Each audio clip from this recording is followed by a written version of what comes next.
Hi everyone, welcome to the Pro MMA Betting Podcast. This week we're back at the Apex, so we're back in the small cage, so bettors beware. We are headlined by Cody Garbrandt taking on Rob Font.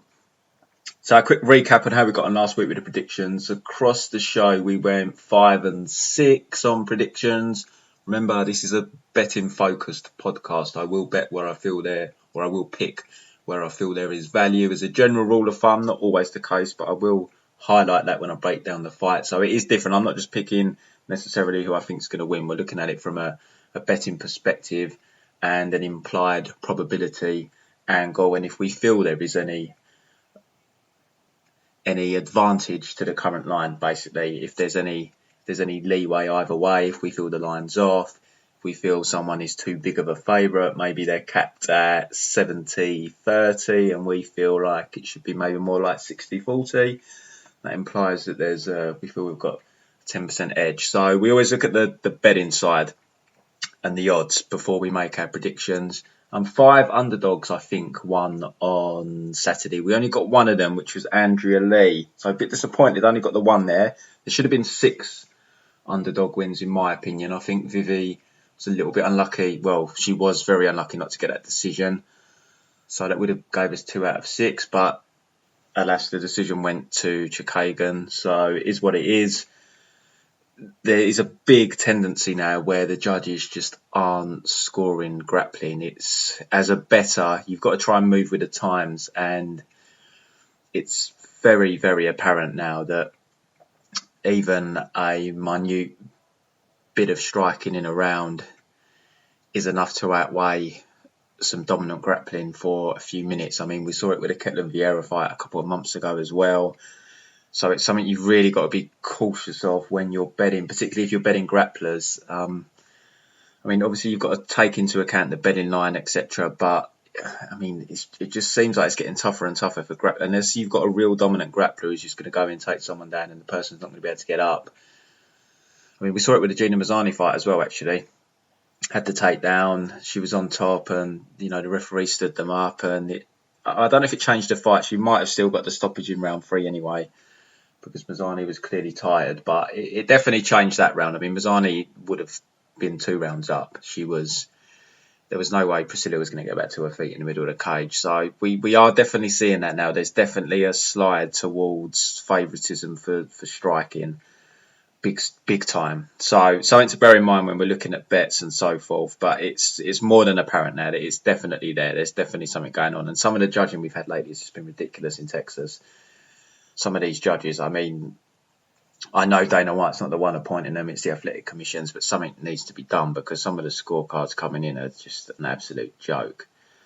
Like really, really bad. And from a betting perspective, obviously it's a nightmare. But I mean, you're messing with fighters' careers here. The difference between winning a fight, they can double their money, or they will double their money. They get paid X amount to show, they get paid X amount to win. And not even from a money perspective alone, you're messing with a fighter's career. An L goes on their record instead of a W. It's just ridiculous. MMA is not that difficult to score. I don't know what needs to be done, but something needs to be done because it's starting to trend towards how boxing looks with their scorecards. But we're going to jump into the card. Just to remind everyone, this is a premium service. I offer a pre and live betting service to members. All membership packages are available on the website, prommabetting.com. All of our bets are tracked, guys. The trackers have been going for around 3 years now. On the trackers, if you bet £100 or $100 per unit, members are up over £28,000 or $28,000. Everything tracked. If you go to the website on the home page, immediately in front of you, you'll see 3 icons. One for betmma.tips, which tracks all of our pre-MMA bets. There's 2 betting.gs trackers. One of them will track boxing bets, or if we maybe do a parlay between boxing and UFC, just stuff that can't be tracked on betmma.tips. And the other betting.gs tracker is for live betting. I always post up slips, my slips, members' slips on Twitter. I don't cover up the stakes for my slips either. I like to show what I am betting. I like to show that I have built a substantial bankroll. So if anyone wants to sign up to the service, over 95% of guys are with us for a year. You've got to think about it long term, guys. There are peaks and troughs. We can't win on every show. There's losses, there's wins, but as I said, over £28,000 profit across the 3 years shows that we do win more than we lose. But you've got to be in it for the long haul. There's UFC shows pretty much every week now, so you do have to put commitment in, especially if you want to sign up for the live bets as well. You've got to sit through the shows and take the live betting tips, but it's a profitable venture, as I've just demonstrated. So the Twitter handle is @ProMMABetting. Hit the like button on this video, please. Let's get the subscribers growing, and let's jump into the card and look at where we can potentially find some value. So I've just got Wikipedia up, so I'm not entirely sure if the fight order is correct, but they're not too bad. So first fight of the night, we've got Rafael Alves taking on Damir Ismagulov. Great to see Damir back. Very exciting prospect. Well, maybe exciting is the wrong word. He isn't the most exciting fighter to watch, but he's very well trained. Very, very good prospect. We haven't seen him. Wow, we haven't seen him for nearly 2 years. I didn't realise it was that long. He just hasn't been very active in the UFC. I mean, he had his first fight in December 2018. So we're talking 2.5 years. He's only had 3 fights. He's a huge favourite here. He's like -650 against Rafael Alves.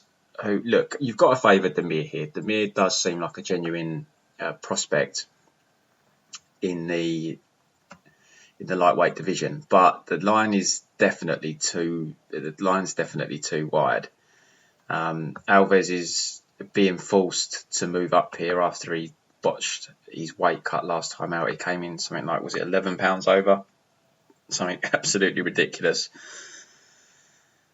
But he's, -650 implies that Damir wins this fight 86% of the time, and I just don't think that's quite accurate. Damir, as I say, he's a very good fighter, but he's a bit of a decision machine. Now, you look at Rafael's record, and every loss he's had, he's inside the distance. He's got 9 losses all inside the distance. So, but I think he's improved since he took a lot of them losses. He looks a lot better now, but he's a little bit low volume. But I mean, Damir can be as well. But I just see Damir probably picking him apart for 3 rounds. But there's just no value. People are going to be throwing Damir in parlays and so forth. But if you want to make money long term, guys, betting on MMA, you can't be betting these -500s, etc. Let's just have a quick look at the props, because I think they've come out today, so I've not seen them often when I do the pod. First time I see the pod, the odds for the props is when I look for them with you guys. The over 2.5 is just under -200. Ismagulov wins by KO. It's at +215. I thought we might get a higher line than that, but the books are obviously seeing that Rafael's lost inside the distance 9 times. Ismagulov wins by decision, -125. Yeah, there's no value there.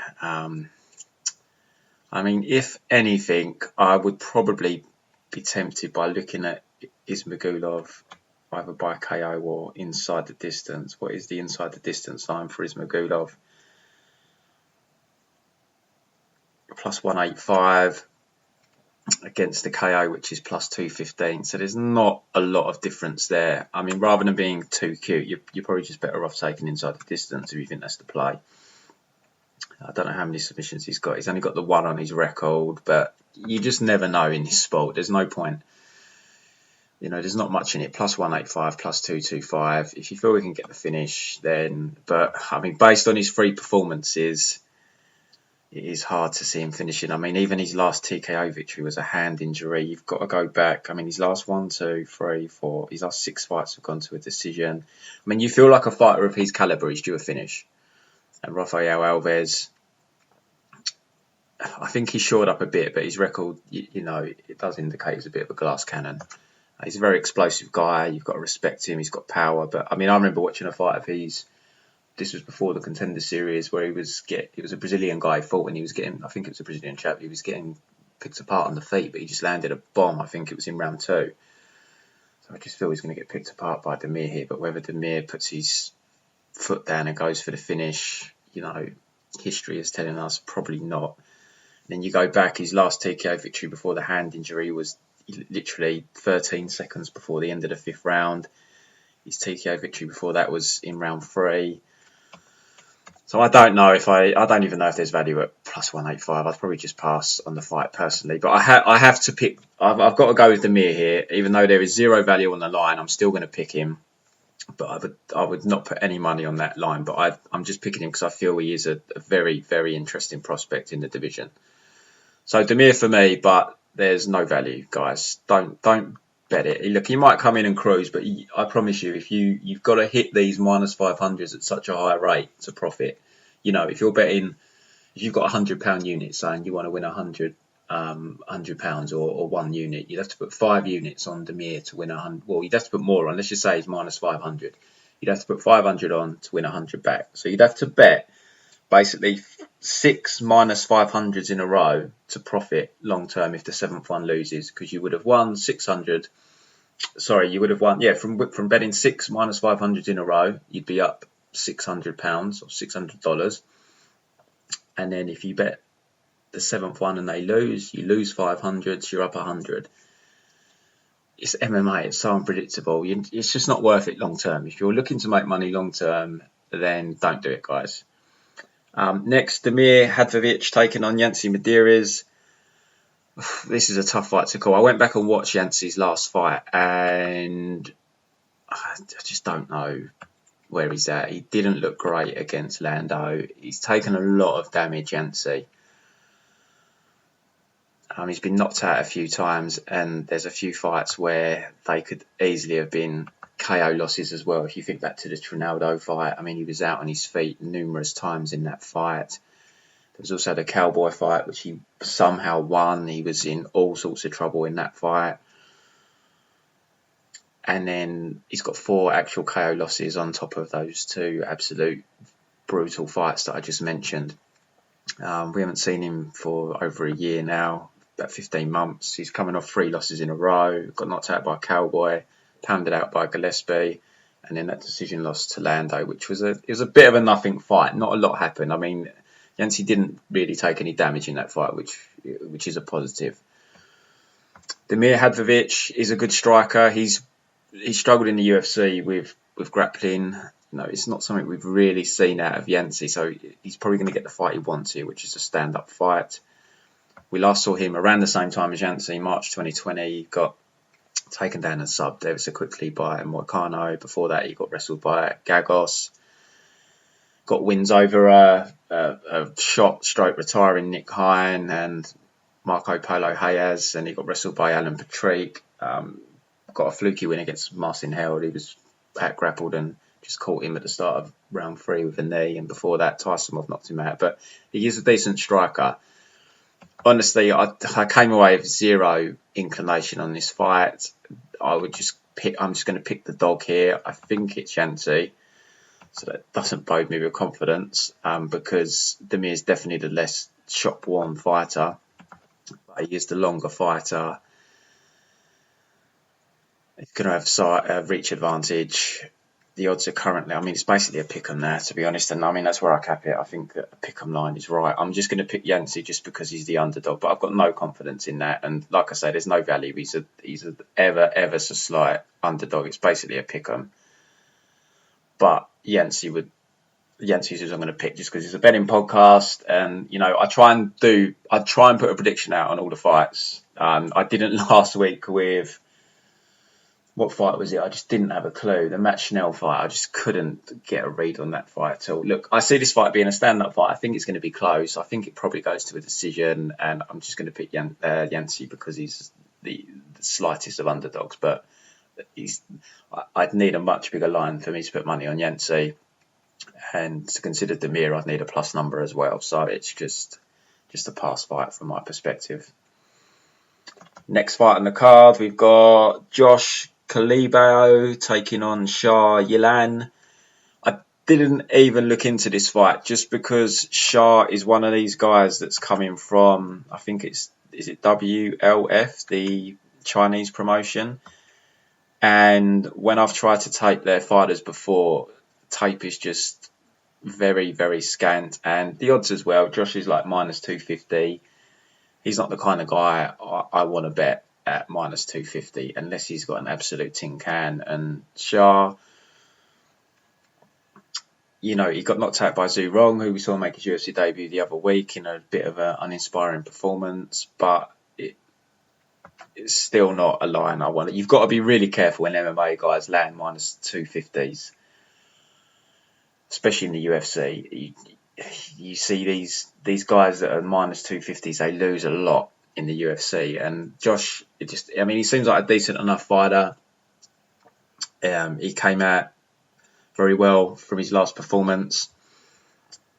Got the draw with, let's bring up the guy's name, forgotten who he fought. Charles Jourdain. After taking the Jalen Turner fight on really short notice where he got stopped, that was a difficult fight. Jalen's so long for the division, taking him on short notice isn't easy, and I think that was at 155 as well, but looked a lot better against Jourdain, and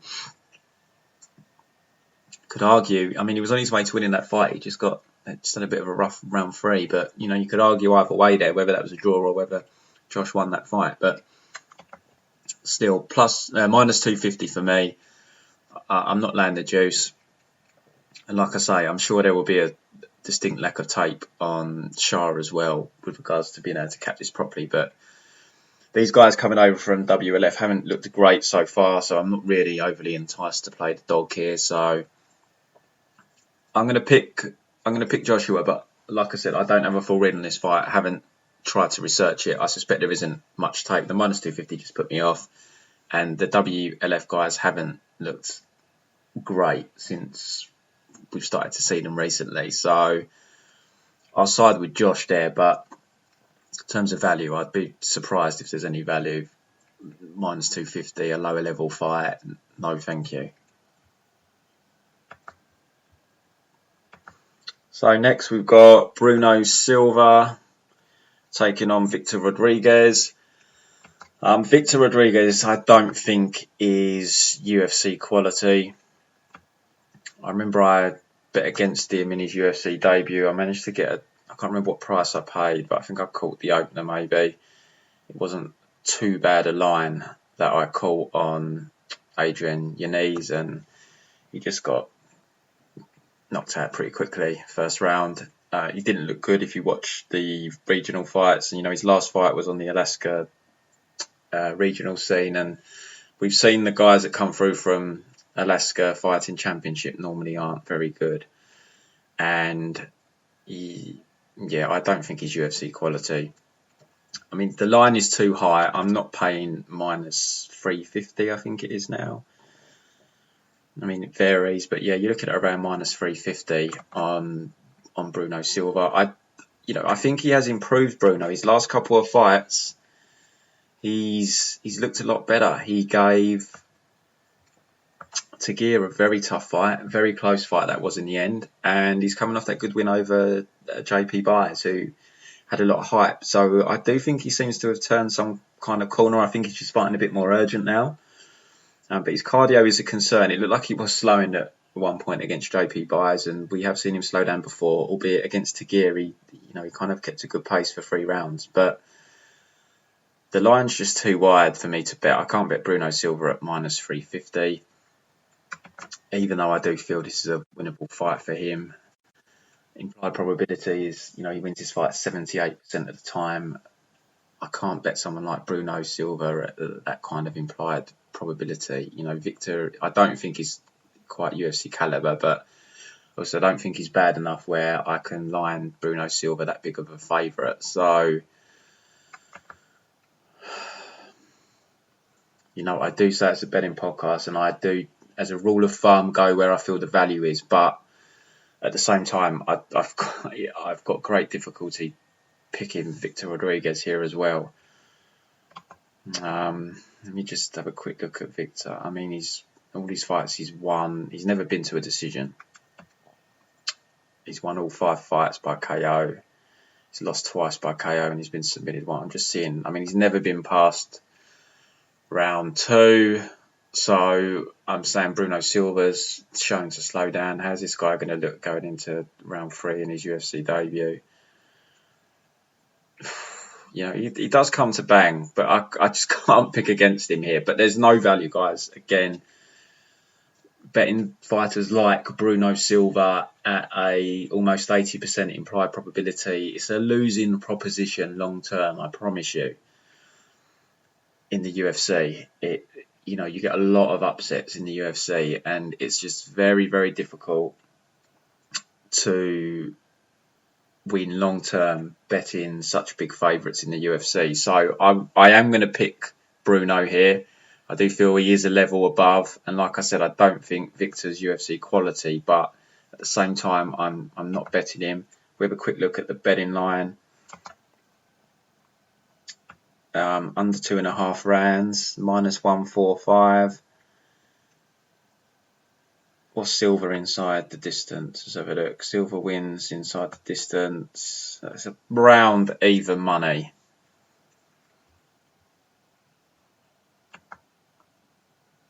Just looking when obviously your knees took him out in round 1. His other losses were years ago. He had like a 4-year break. Victor, 2014, he lost a couple of times inside the distance. So, is there any value at even money?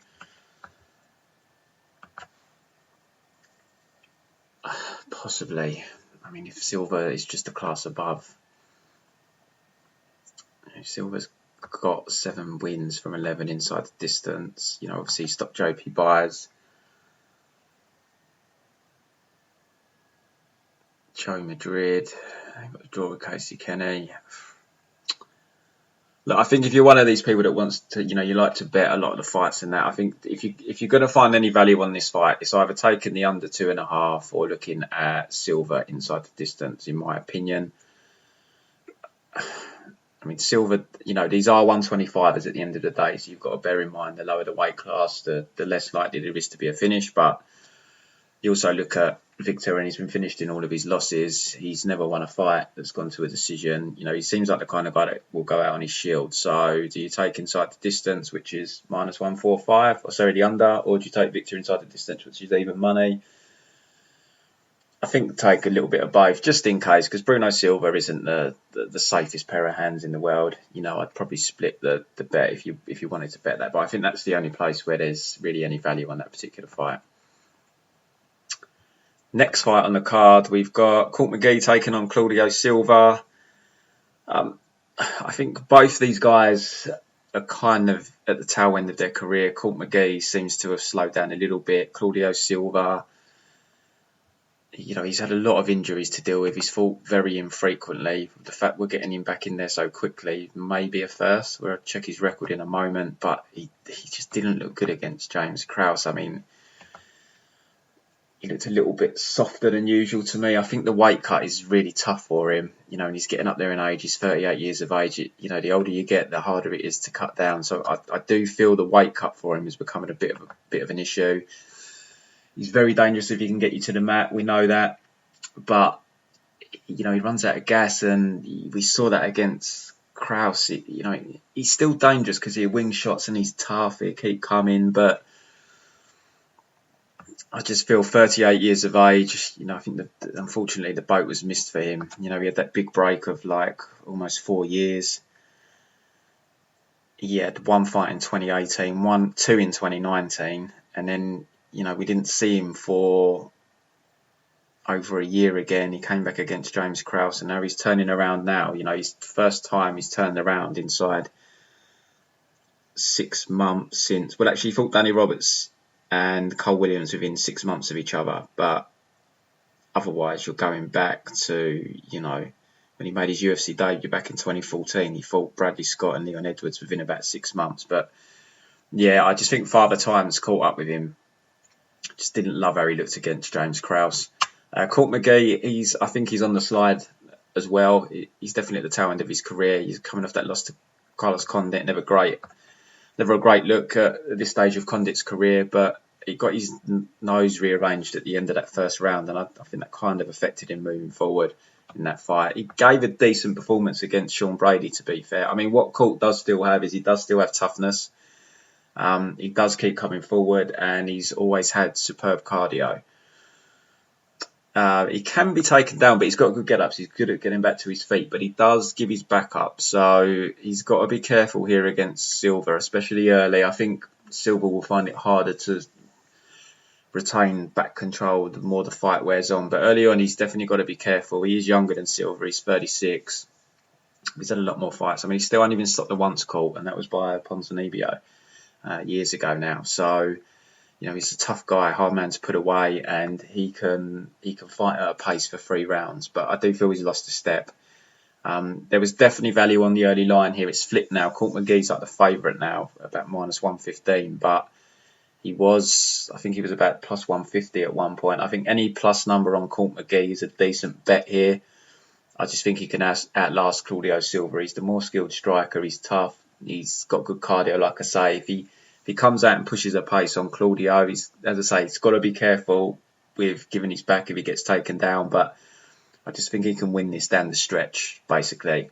So I'm going to go with Court McGee. He's a slight favourite now, but anyone that got on him when he was the dog, I think that's a decent enough bet. It's hard to trust either guy completely. And, you look at Court McGee's record and he's lost a lot of fights lately. He's lost 5 of his last 6. His only win in there is against Alex Garcia. He didn't look great against Diego Lima either. But I just feel he's got Ben Saunders' loss isn't great, let's be honest. But I just feel Claudio Silva is just, but Claudio surprises you. He goes out and wins fights. So I would not be shocked if he won this fight, but I just feel Court McGee's pace and pressure can be enough here. And, I wouldn't be surprised if Silva starts getting sloppy as he tires, maybe hits takedowns, but just, falls off the back, ends up on the bottom. Court McGee lands a bit of ground and pound and stands back up. I just think Court's just going to outlast him here. So I'll side with Court McGee, but the current line I would pass from a betting perspective, but definitely if you got him at plus money, I feel that's a decent play. Let's have a quick look at the props on this fight. Actually, let's see what Court McGee. Court McGee loves winning by decision. And Silva's tough. So let's have a quick look there. The over 2.5 is at -180, which seems okay. Court's never been subbed. Silva does tend to finish though. McGee wins by decision. Oh, that's not bad actually. Damn. Court McGee decision is sitting at plus 190. I'm surprised it's that wide actually. I thought that would be more like minus. I thought -150 was maybe being plus 150 was being generous, but that's a decent line there on Court McGee decision. Plus 187. So yeah, like I always say though, he's only a slight favourite, or it's even a pick 'em at some places. If you really like Court McGee, still take his money line, but maybe save 0.2 of what you want to bet on Court McGee for his decision line. Never burn yourself. I've been there, I've done it.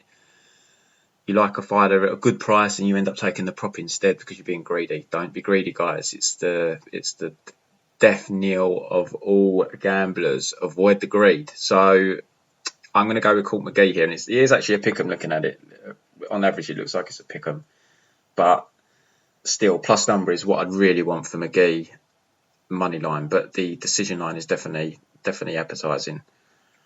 Next fight on the card, Ben Rothwell taking on Chris Barnett. I haven't refreshed on Chris Barnett. I've not seen him fight for a while, just because the money line's like -300. I'm not paying -300 on Ben Rothwell. He's definitely on the slide. It's heavyweight as well. You guys know my thoughts on heavyweight MMA. What I did have a crack on was I just put a little bit of money on Rothwell sub. It's always really wide Rothwell sub, and all it'll take is Barnett to, Ben likes getting you in the clinch for finding the uppercuts. All it takes is to drop your head, panic shoot because you've been rocked, and he's got a nasty guillotine, Rothwell. So I always like having a stab at his submission line, which I just took at plus 1,000. I'm passing otherwise. You've got to favour Ben, but it's just -300. Let me just bring up Chris's record, because, like I say, I haven't seen him for a while. 21-6. He's only 34. Last fought, he's fought back in September, got a quick win. Before that, split decision over Rashawn Jackson in square ring. He lost to Alex Nichols. Yeah. This is a tough one. Well, it's not a tough one. I think Ben's going to win, but I just can't get behind the price. But at the same time, I can't really bring myself to pick Chris Barnett here. I've got to be honest. So, look, I'm going to pick Rothwell, but I definitely wouldn't lay the money line. Let me just check. Last time I looked, he was about -300. I assume it's the same. Can't imagine people betting it up. I mean, they are. I'm seeing some -333s across the board here at some places. It's just a lot of juice to lay on Rothwell. You're getting on for 80%. Heavyweight MMA guy that looks like he's probably on the slide. He's still super durable. Look, I've got to pick Rothwell to win the fight, but I don't think there's any value. That's too wide. I couldn't lay money at that money line. I'd rather just take a little shot on the sub line and move on. So again, people, like with Damir, they're probably putting Ben into parlays and so forth. Guys, betting heavyweight MMA -333 is a losing proposition long term. There's too much variance at heavyweight to be betting someone that is getting on for 80% implied probability. It takes one shot. Now I know Ben is extremely durable, etc., but he's also getting towards the end of his career, and you just never know with them 4-ounce gloves. So swerve it. Even if Ben comes out and knocks him out in the first round, I guarantee you it's very, very difficult to make money. I mean, I gave you the earlier example with a -500, but if you're talking -333, let's just say -300 because it's easier for the maths. You'd have to bet a heavyweight at -300. Let's say you're betting to win £100 or $100, and your unit size is £100 or $100. So if it's -300 at heavyweight, you'd have to lay £300 to win 100. So to cover your £300 that you're betting, you would have to win 3 times. So you'd have to bet 3 heavyweights in a row in the UFC at -300, and you'd be up 300. If the fourth one loses, so you bet a fourth UFC heavyweight at -300 and they lose, so you've lost 300 and you've lost the 300 you won from the previous -300 bets you made. So to ensure you have any long-term profit from betting -300 heavyweights in the UFC, you would have to win on every 4 out of every 5 you bet. And that's tough to go in the UFC. Believe me, it's tough going. I've been betting for years and years, and that's tough to do. It's a difficult proposition long term, and the sooner guys learn to accept that, the better. And when you're parlaying them, guys, you're not reducing your risk on Ben Rothwell. You're just making it less unlikely the bet's going to hit, because not only do you now have the risk of Ben Rothwell losing, you also lose your bet if your other leg loses. So, people need to really think about how they're better at betting and what they're betting. So I'm still picking Ben here, but there's no chance I will lay any money on that money line. It's just not worth it, especially at this stage of Ben's career and it being heavyweight MMA. I mean, Barnett's in on short notice as well, but just a pass, guys. Last fight on the undercard, we've got Ricardo Ramos taking on Bill Agio. So this was scheduled a few weeks ago. I liked Bill at dog money, but he closed the favourite when it was last scheduled, and he's just maintained that status since the fight was rebooked. He's about -120 now. I think it's a 50-50 fight. I can't be betting Bill as a favourite against Ricardo, even though he's the more... I do favour him here. I think the pressure that he brings will create problems for Ricardo. Ramos, I think, is the type of fighter that likes a pretty fight, and Bill's not going to give that to him, but he's a little bit he's a little bit all over the place, Bill. So there might be openings here for Ramos to maybe snatch a takedown and jump on his back. You always have to be careful of that with Ramos. But Bill's he's just a tough guy. He reminds me of I watched earlier when I was taping Woodson. I watched his last fight with Arosa, and Bill kind of reminds me of Arosa. And I think he's just going to get in Ricardo's face. But have we picked any dogs yet? Let's have a look. I did pick Yancey, who's the dog. We've got to pick some dogs, guys. They can't just be picking favourites. They don't win in the UFC. Well, they do win, but, you've always got dogs cashing. Court McGee's a pick 'em. So the only one so far really is Yancey. So let me see the line. Where's the line sitting at? Bill -125. I mean, he's not a big favourite. I just don't feel like there's value on Ramos, but there's not on Bill either, in my opinion. I think, I cap it more as a pick-em, I think. I mean, maybe Bill's slight favourite is right. So with the current line, I'm picking Bill. If it gets much wider, I'd say the value probably falls onto Ricardo. I mean, if Ricardo at any point falls to like +120, I think the value probably lies with him. He is very technical. He needs to stop doing that stupid stuff he does where he throws that kick with his back leg and he throws it. I don't even know how to describe it. Throws it behind. The people who have seen him fight that will know what I'm talking about. It's just completely pointless. It's doing zero damage and it's just opening you up for a counter. I just don't understand it. But I just think on the feet he will get out savaged by Bill. Basically, I think Bill will just stay in his face. I think Ramos needs the takedowns here. I think he's going to need ground control. And you can get up from under Ramos, but you have to be careful. If you give your back, he's a type that will latch onto it, so you have to be careful. But I think Bill's seasoned enough to, if he ends up in that position, to defend the choke and maybe even escape the position eventually. We have seen people escape it against Ramos, and I'm not overly sold on his chin. I do have reservations there, so I just think Bill's savageness is going to be too much here. So I'm going to go with Bill to win this fight against Ricardo Ramos, but I'm not loving the value. I've got to be honest. I don't feel there's any particular value on the money line, and to be tempted by Ricardo, I'd probably need your +120 area.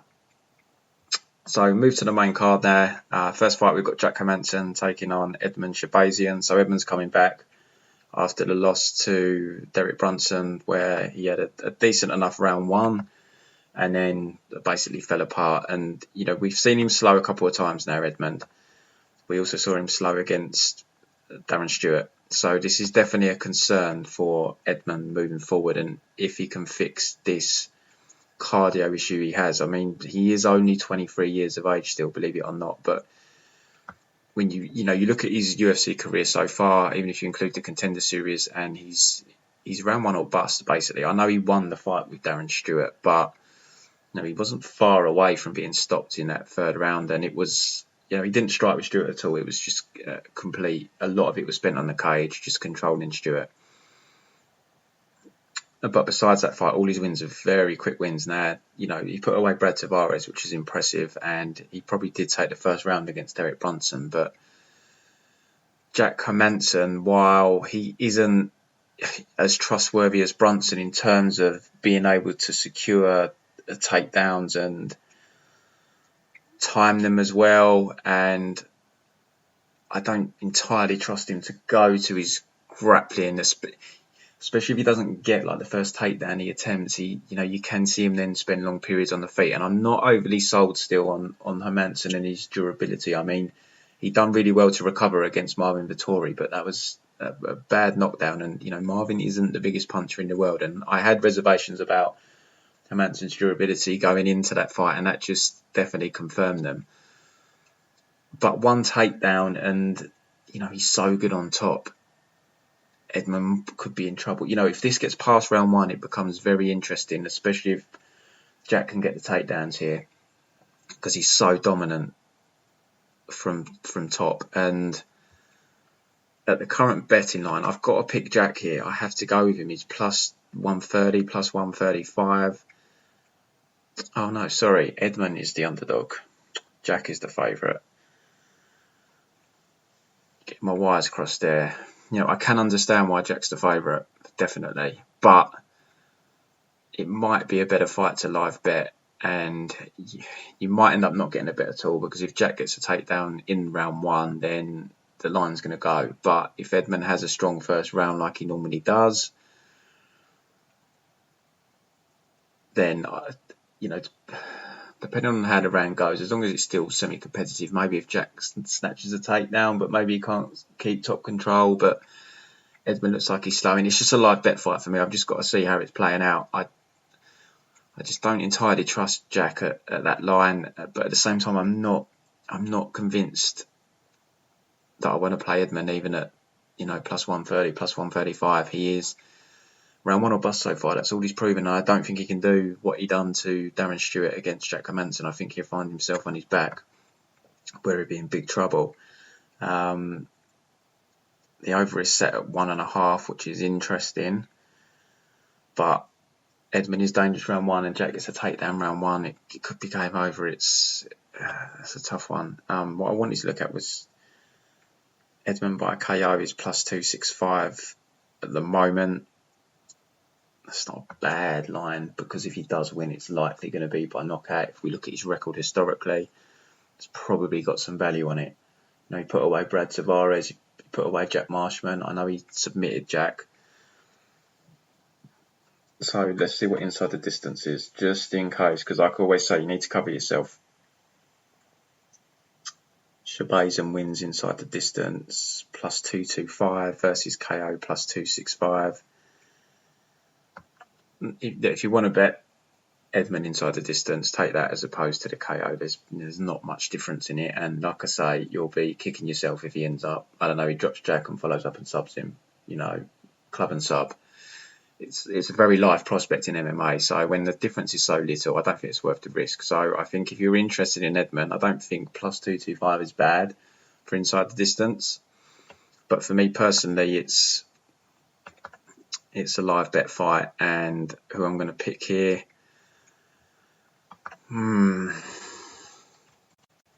it's another step up in competition for him, and I'm surprised UFC gave him Hermansson, I've got to be honest.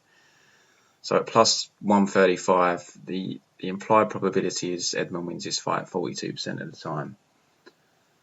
I don't know, my gut's telling me maybe it should be closer to a 50-50. So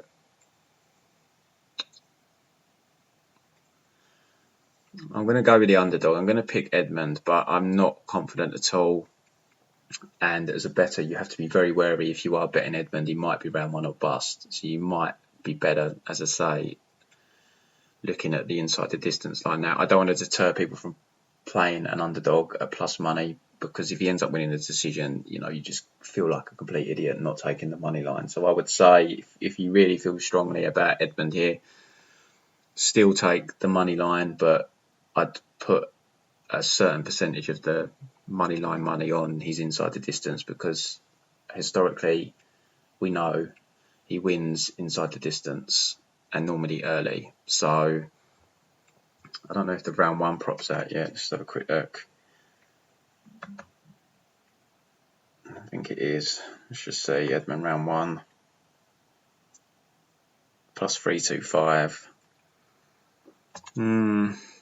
I'd just stick with inside the distance, guys. Plus 225. If you like Edmen there and you want to bet him, still take the money line as the majority of your play, but put a little bit on the KO.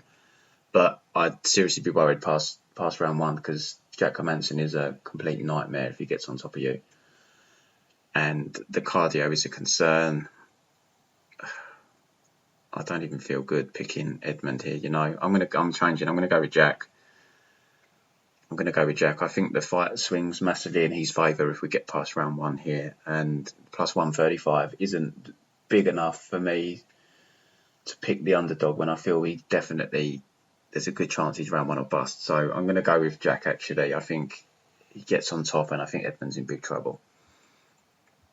Next fight on the card, we've got Dvořák taking on Raulian Paiva. I've been guilty of underestimating Dvořák. I've actually bet against him in both his UFC fights, and it didn't work out both times.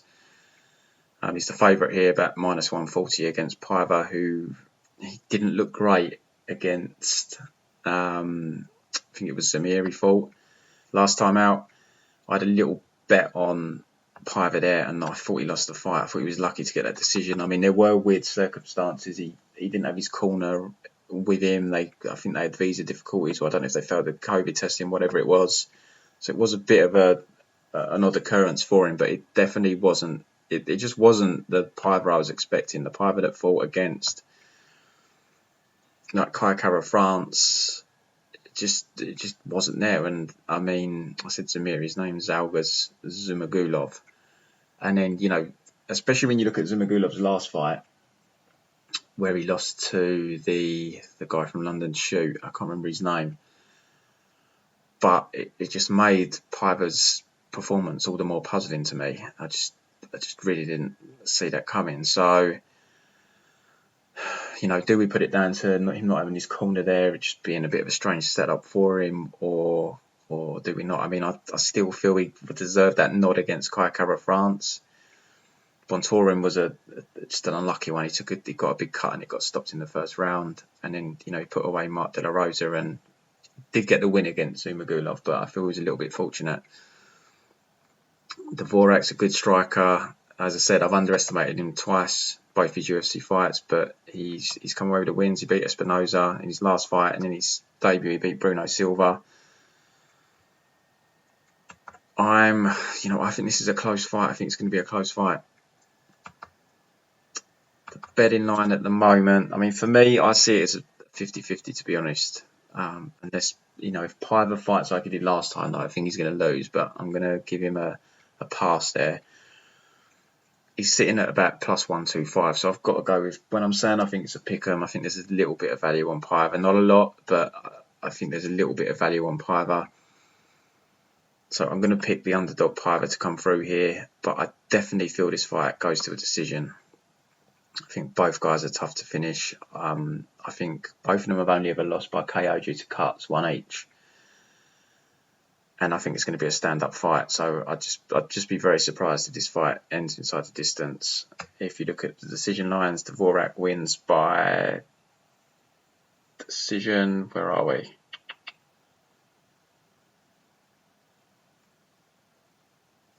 The Paiva decision is sitting at anywhere between +225 and +270. And Dvořák, why can't I see Dvořák decision? Dvořák wins inside. Dvořák wins by decision, +160. So I think if you like Dvořák, I think you've definitely got to, still take the money line because he's not a huge favourite. He's only like around -140, but I think you've got to reserve some of your money line money for that decision line at +160, because I'd be very surprised if he stops the Paiva. Paiva's a tough guy.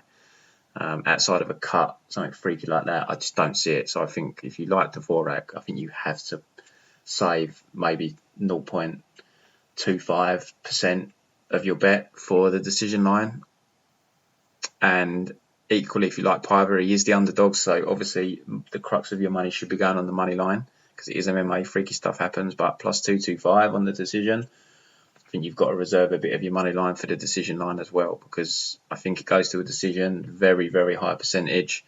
And obviously one of them's going to get the decision, and they're both at pretty juicy plus numbers. So that's how I'd approach that fight. But in terms of a pick, I'll pick Paiva, because I just see it more as a 50-50 fight. But if he fights like he did against Zumagulov, and me giving him a pass potentially as a mistake, he's going to get picked apart. But I'll go with a more aggressive Paiva. I think he's been at alpha now as well for this camp. So let's go there. We'll go with Paiva, but definitely whoever you favour, I think you have to definitely reserve some of your cash for the decision line on whoever it is that you like. Next, Felicia Spencer taking on Norma Dumont. I think again you've got to go with the underdog probably here in Norma Dumont. Felicia Spencer. Look, Felicia Spencer can get her down to the mat repeatedly. She's going to probably be able to control position, or she's going to get the submission. And that is the unknown with this fight. We just don't know what Norma's takedown defense is like. I mean, we know she's strong physically. You know, she's big for the weight. She's been struggling to make the weight. Before she got knocked out by Megan Anderson, she was controlling her in the clinch, and we saw against Ashley Evans-Smith. You know, Ashley Evans-Smith, I know she's fought down at 125 and stuff, but Ashley's, you know, a big girl. She's not someone that's undersized even at 135, and you know, Norma controlled her fine physically, so she's definitely strong physically. If it stays on the feet, it's highly likely she's going to win this fight. Felicia, she's very durable, very tough, but I just can't see her hanging with Norma on the feet. I think Norma wins that fight standing. She needs the takedowns here, and we've seen she is good on the mat. She got Megan Dan, she got Fern Dan, and she finished both of them.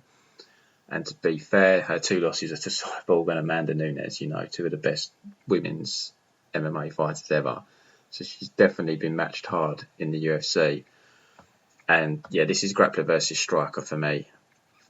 So, you know, if you are betting it, you are betting it a little bit blind if you're betting either of them, because normally we don't really know what a takedown defense is like.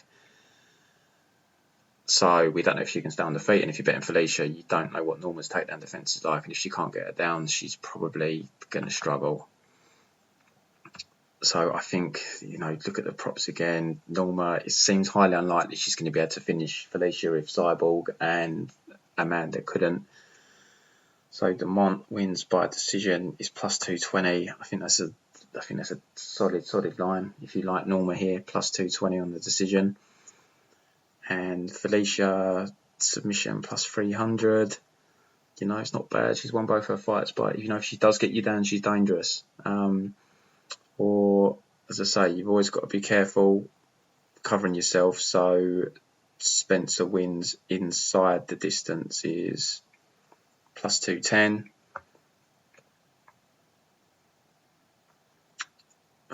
Plus 210. You've got to be careful because she did pound out Fern, so you know there is that possibility. Is that the only KO she's got on her record?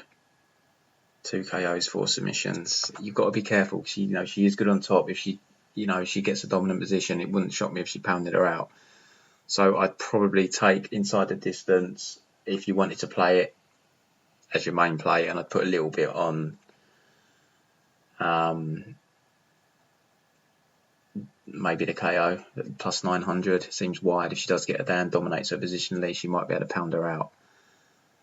But equally, maybe Norma can survive. I think it's a harder bet here with regards to Felicia because and finding where the value is. I think Norma, the decision line at plus 225, and she's the underdog on the money line. I think in a fight where we just don't entirely know, I think you've got to side with where the value is, and I think it's with Norma. I mean, she might come out and just take her down and pound her out, but we don't know that. You know, Norma's takedown defense we haven't seen, so, and we do know she is strong physically, so I think you have to side with the underdog here. So I'm going to pick Norma. As I keep saying, if you're going to bet her, put the majority of your money on the money line because it's plus money, but that plus 225 on decision I think is pretty generous because Felicia, she went 5 rounds with Amanda and she went 3 rounds with Cyborg. She's very, very tough. Submission threat doesn't seem viable here. So you've just got to worry about Norma not knocking her out. And as I say, you go to distance with Amanda and Cyborg. If Norma comes out and knocks Felicia out, that's a head of a statement. So I'm going to go with Norma here. But it definitely isn't a big bet if you're considering playing either of them because there is a big unknown here which will decide how the fight plays out. But you know, I think it should be closer to a pick-em. It's women's MMA. You know what I say about lower level women's MMA. Take the dog. So we'll go Norma. Next fight on the card we have Tafa taking on Vanderaa. Guys, low level heavyweight fight. I didn't even bother looking too much into it when I saw Tafa was minus 200. It's just an easy pass for me. Not touching it. I'm not betting minus 200. Jared Vanderaa just isn't good. I mean, how good is Tafa? I've not even got an opinion on the fight. I'm not even looking at it, guys. I'm not wasting my time. I'm moving on. Next fight. So the co-main event. We've got Yan. I've got no idea how to say her surname, so I'm not going to butcher it. Taking on Carla Esparza. Much like the Felicia Spencer fight, this is striker versus grappler, and we are a little bit more informed here regarding Yan and her takedown defense, albeit not as informed as I'd like. A lot of money's been coming in on Carla, which isn't surprising. Carla's always underrated. I guess just because she's not flashy, she's not a finisher, she's a bit of a grinder, which is a little bit of a novelty in women's MMA, but she's very good at it, Carla. She's tough as well. So Yan, in terms of her takedown defense, we saw her last against Carla Esparza. Against Claudia Gadelha. She did get taken down in round 1. Did manage to get back to her feet. She got taken down again. And after round 1, Claudia couldn't get her back down. But that's, it's a bit of a pattern in Claudia's fights these days. She did have a fair amount of clinch control past round 1 on the fence, but she just couldn't secure the takedown again. Carla doesn't slow down. She will be able to, if she can hit a takedown in round 1, it's highly likely she'll still be able to hit a takedown in round 3. The only other takedown defense evidence we have for Yan is you have to go all the way back to I think it's the current fight where she was getting taken down pretty easily, but you're getting on for 4 years ago, that fight, so you have to assume it's improved. But Carla Esparza's, Claudia Gadelha is not in her prime anymore, and I'd say now that Carla's probably the better takedown artist, especially over the duration of a fight. Claudia is still good in round 1. Past round 1, if she could have replicated what she'd done in round 1 in 2 or 3, she would have got the decision. But she couldn't. But we know Carla can go hard for the 3 rounds. She's definitely outmatched on the feet, but Yan's going to know there's a takedown threat here. How much is that going to affect her striking? Is it going to make her hesitant? And we see that a lot in MMA. It's something you have to weigh up. Is you can't go out there and just throw your fluid striking if you're worried about a takedown. And you're going to be worried about it against Esparza. She's coming off that win over Marina Rodriguez. I'm still not sure she deserved that decision personally. She got the win against Michelle Walters, and you saw it with Michelle. Like, Michelle was just thrown off her striking game in that fight by the takedown threat of Claudia. And then she got that win over Alexa Grasso. She got hurt in round 3. She's starting to take a bit of damage on the feet, but she's still coming through and winning these decisions. So, wins over Grasso and Marina kind of do bode well for you going in against Yan here, he is a striker, and takedown defense. We're not entirely sure where it's at, but we know she still can be taken down. So I guess I've got to side with Esparza here. I think anyone that got in on the line on Esparza early when she was up at, I think, my plus 150, plus 160, maybe even better than that she was at points, I think that's definitely a very solid bet. If we just have a quick look at the props on the fight. Esparza's been bet right down there. We're looking at, actually surprised me, the amount of money that seems to be coming on Carla if this line flips by fight day. So I think, plus 100, I'm not so sure about plus 100, but I think anything plus 120 or better is a solid bet. Carla to win by decision, it's got to be similar to the money line, I would imagine, but let's have a little look. Esparza by decision, plus 125 I'm seeing. I think that's bet online, plus 150. That might be, is that William Hill? Bet 365 that is. So I think plus 150 is pretty generous. But again, she's the underdog on her money line. But there's just a lot of decision lines I like this week. But you've got to still, if you like the bet, you've still got to put the crux of your money on the money line, especially when it's an underdog. So as she's still sitting as the underdog, I'm going to go with Carla Esparza here. But I do think the value's been pretty much beaten out of the line. I don't really think there's a lot of value left on that. I think Pickham's about right. So, at current lines, I'd pass. If you can get that plus 150, it's probably worth a play. And on the flip side, if you like Yan, again, I'd still bet the money. If you're really confident in the pick, I'd still put the majority of your money on the money line because it's MMA. You just never know. But plus 150 on Yan winning by decision seems like a a very solid bet as well, because Carla's very durable. I think Xiaonan is the only one to ever stop her, and she's definitely improved since that fight. Actually, 2 KO losses. Who's the other one? Oh yeah, Suarez, but that was a dominant wrestling beatdown, so that's not going to repeat itself here. And her other loss was back in right at the start of her career. So yeah, I mean, it's highly likely going to go to a decision. Women's MMA, Carla's very tough. She could probably get the fight to the floor as well. Jan's probably going to be a little bit hesitant on the feet. So I'm going to pick Carla here, but I do feel the line feels, near enough pick 'em. It feels about right, but I don't mind the decision line still. Like plus 150, you can get that on Carla. Plus 150 on Jan. I think there's some value there, especially if you feel you have a strong take on the fight and who's going to win. Main event, Cody Garbrandt taking on Rob Font. So this is pretty much a pick-em fight. Cody opened the favourite. It flipped some places to Rob being a slight favourite now. Some places it's a pick-em. Really good main event. It's good to see Cody back. We haven't seen him since the Asuncao fight, which was over a year ago now. I don't know why he's been out a year again, though. I would have liked Cody to have turned around a lot quicker than that. He's had a lot of injuries to deal with, so I assume he's been injured again, but it just isn't fighting very frequently. I mean, if you look at his record, he's fought since he fought once in 2017, once in 2018, once in 2019, once in 2020. He's averaging 1 fight a year for the last 4 years. And, he was coming off 3 straight losses when he went into the fight with Asuncao, so confidence would have been low, especially, 3 knockout losses.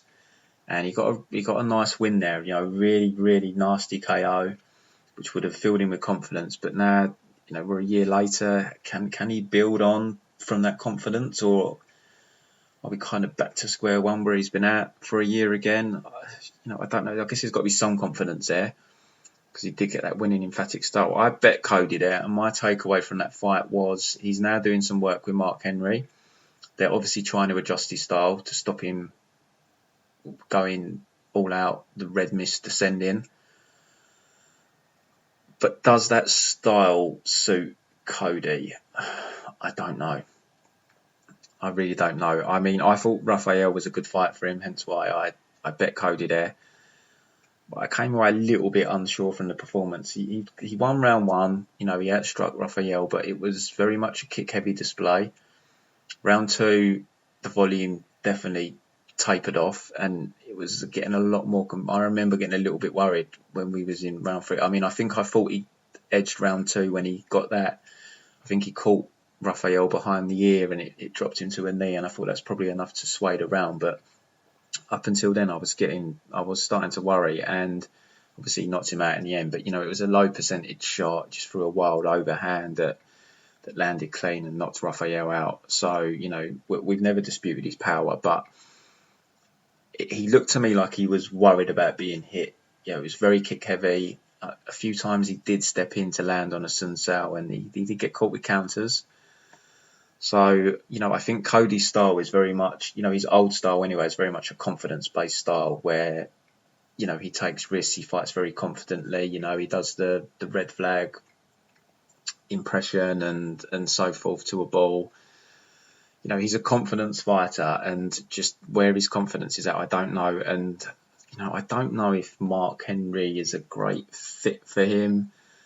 I'm just thinking out loud here, Cody's style, you look at his style and he's a risk taker. He relies on his speed and reflexes. That's how he got where he is. Obviously, you've got to try and manage the red mist descending and him going into all-out brawl mode. But I don't know if the Mark Henry style is for Cody. He's kind of got to change his style on what's got him so far, and I'm not entirely sure. And the thing with the fight here with Rob Font is Rob's a long fighter. He's got a 6-inch reach advantage now. Obviously, Cody was using the calf kick against Rothwell, and we know that can be a game changer. But I just don't really see him winning a fight over 5 rounds against Rob by just having a kick-heavy approach, to be completely honest. And for Cody to get inside to use his hands, he's got to navigate a big reach disadvantage. And Rob, he's a very good boxer and he's got power. Rafael, one of the reasons I liked Cody against Rafael is because Rafael's not really known for his power. I'm sure he has a dig, but he's not, a KO artist, whereas Rob Font is someone that can put you away. He's got power in his hands and he's got good straight punches straight down the pipe, and whereas Cody is a bit more wild with his hands. So I just wonder what the approach is going to be from Cody here. Is it going to be similar to the Assunção fight where he tries to fight on the outside? Because he's going to have to put himself in peril to come on the inside here to land. Now, maybe, he catches Rob early with something, but I just think the longer the fight plays out, the more risk he has to take and the more he's going to start to get touched. And is that either going to make the red mist descend and he goes into all that brawl mode? Or is it going to make him hesitant because he's going to be having flashbacks to the 3 KO losses? His chin is definitely compromised. You hear about the tales in training as well where he was knocked out, and then you've got the 3 fights in a row where he got stopped. So it is a worry for him here. And Rob Font, very solid boxing, does Cody have the kryptonite for his style here though? I don't know. I think I have to favour Rob here. I think it's going to be a stand-up fight. I don't think, even if Cody looks to wrestle, I don't think he's going to be able to keep Rob down. Rob's not got a bad penetration, double leg. I don't think he's going to hold Cody down though. Cody, we've seen how difficult he is to hold down against Cruz. I think it's going to be a stand-up fight. And Rob Font for me is the fighter that's got the confidence here. He's the one that's never been stopped. He's got powerful hands, as has Cody, but he's also got a 6-inch reach advantage. So I'm going to go with Rob Font here to win this fight. I mean, if we get the Cody from like the Cruz fight, and fair enough. Remarkable turnaround for Cody to be back at his best, but he just fights infrequently now. He has had a lot of injuries and that catches up with you. His chin is definitely compromised to some degree. Where is the confidence at in terms of taking a shot? Because this is a different proposition to Assunção. He's at a big reach disadvantage. He's facing a power puncher. How's he going to approach the fight? It's a very intriguing fight, but I'm siding with Rob Font here to get the W. So, he's a slight favourite now. As a bettor, I'd prefer to get plus money on Rob Font here. It is Cody Garbrandt. I don't want to completely write him off. He's still young, but I just question, his confidence, his ability to take a shot, how confident he is taking a shot, which he's going to have to here. So, I'm not really too interested in messing around with props here. I think if you can get Rob with any plus number, which might be gone now though. You had to get in early on that. The diners that are pick 'em now. I wonder how it's going to change throughout the week. You might get some Cody money come in, but people are probably going to look at Cody's record and see he lost, 3 in a row, not fought for a year. I think the line's probably going to hold pretty steady where it is, but if you can get Pick'em on Rob Font, I don't think it's the worst bet in the world, but it definitely wouldn't be a big bet at Pick'em. But I'm going with Rob Font here to probably knock out Cody Garbrandt. So that wraps up the card, guys. Good luck with your bets. Hope you cash. It's a fairly good betting slate again if you look at the odds. Like last week, most of the fights were really closely lined, and again this week there's not too many big favourites. Rothwell minus 300. I think he's the biggest favourite on the card. Well, Bruno Silva and Rothwell both minus 300 plus, and obviously Damir actually minus 500. But besides that, I think most of them are pretty closely lined. Besides Josh, who's minus 250. But so there's 4 fights here. I'm not sure how many we've got on the card, maybe 13, 14, but still good betting slate if you can find some value. So, and I definitely like some of the decision lines this week. So, especially if you've got a particular lean on one of the sides, I think there's great value on the decision lines on some of them bets as we discussed. So, good luck with your bets, guys. And we'll be back next week. No, we won't actually. We've got a week off. There's no UFC at the end of May, so week off. So we'll be back for the card. I think it's on the 5th of June. So 2-week break. So good luck, everyone.